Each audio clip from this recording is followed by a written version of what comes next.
and I'm going to talk to you today about reframing the upper part of the face to make it look softer, less tired, more youthful, and more in line with how you feel on the inside. One good example is that some people have really deep set eyes. When their eyes are deep set, they may have a little roll of skin there that they're bothered by.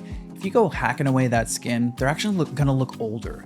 A good example also is that if your brows are starting to fall down, that isn't just eyelid skin that's coming down, that's brow skin. The old traditional way of thinking about the upper face is reductive, meaning cutting things out. So we would cut out skin from the eyelids, we'd cut out skin from the lower lids, cut out fat from the lower lids. You've heard of a blepharoplasty, you've heard of a brow lift, and you've heard of this like face BBL thing, which is a blepharoplasty brow lift.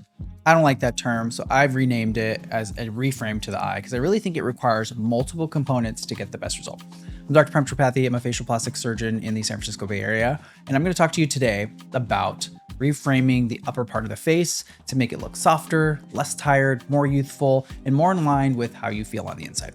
So the old traditional way of thinking about the upper face is reductive, meaning cutting things out. So we would cut out skin from the eyelids, we'd cut out skin from the lower lids, cut out fat from the lower lids, lift the brows, but not really address all of the other things that create a unnatural appearance to the face or address things that make the face look older.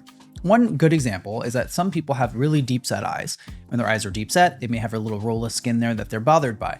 If you go hacking away that skin, they're actually going to look older. So that skin may not be there, but it's not going to be in line with the aesthetic that they're going for. And there's other things that you haven't addressed too. You haven't addressed crepiness in the under eye, volume loss, changes in the shadows and contours of the upper face. And these are all really important things to think about because the eyes are the first thing someone notices. If they look tired, if you feel tired, if you're feeling like you look a little older, but you feel really young, that's one thing that you should keep in mind is that there's not a one size fits all. There's no one size fits all for surgery, just like there's no one size fits all for anything else. These are customized procedures. So what is the eye reframe?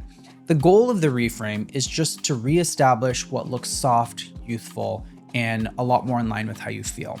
And it is some combination of procedures for the upper face. These include a brow lift, and that can include a brow lift that just addresses the tail of your brows. It can include a blepharoplasty. And blepharoplasty, remember, for the upper lids, that can involve removing some skin, repositioning fat, adding fat into hollow areas, suspending some muscle, and a bunch of adjunct procedures like ptosis repair where the eyelid has come down. For the lower lids, it gets even more complicated. We can move fat around, we can add fat, we can leave skin, take skin, laser the under eyes.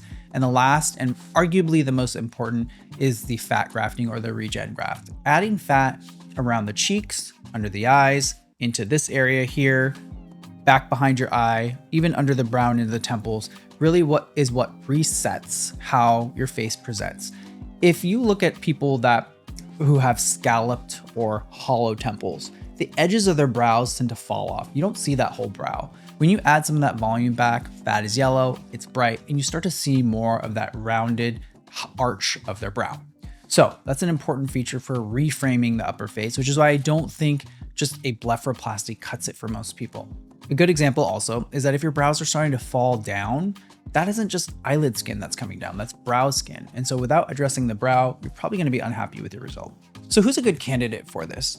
There's a lot of people that may think that their eye issue is one particular thing. So if you have, for example, eyelids that come down like this, and they didn't used to do that before, or you don't like the way they look, repositioning the position of that lower lid can make the eyes look softer, more youthful. And while these aren't necessarily signs of aging, they are things that can make people look and feel that they don't look exactly how they want to.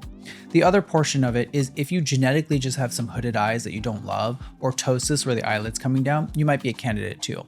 While in general, a lot of patients tend to be in their 40s and 50s and beyond, this is definitely anatomy related. It is not necessarily related to your age. And you may not need the features of the surgery that are associated with age. For example, having super crepey skin, that is much more age related or sun damage related. And if you're going to get a reframe, you might not need that portion of it. But fat grafting, I truly believe that anybody is a good candidate for that, given some hollowing, some contour and shadow irregularity that they didn't have before. Many parts of this procedure can be done in the office. A full upper eye reset or reframe does have to have some anesthesia because parts of it can be uncomfortable, specifically the upper brow or the lower lids. And I would say The longevity is difficult to measure. So you're going to continue to age. You're going to age, after the surgery is done. The upper and lower lids, I can't imagine you needing that for at least 10 years. The brow lift and fat grafting definitely aren't going to last as long. But the recovery portion of it is an important thing to consider too. If you're forward facing, if you're people facing, you are going to need probably about 1.5 to 2 weeks of bruising and swelling before you can put, makeup on and look somewhat presentable. So give yourself that time. Remember, surgery is about the result, not about that initial recovery period. We're here to guide you through that part, but the end result is the most important. What you can expect from this is just looking less tired, looking brighter, more focus on your eyes, less focus on the things that make you feel like you look a little bit tired.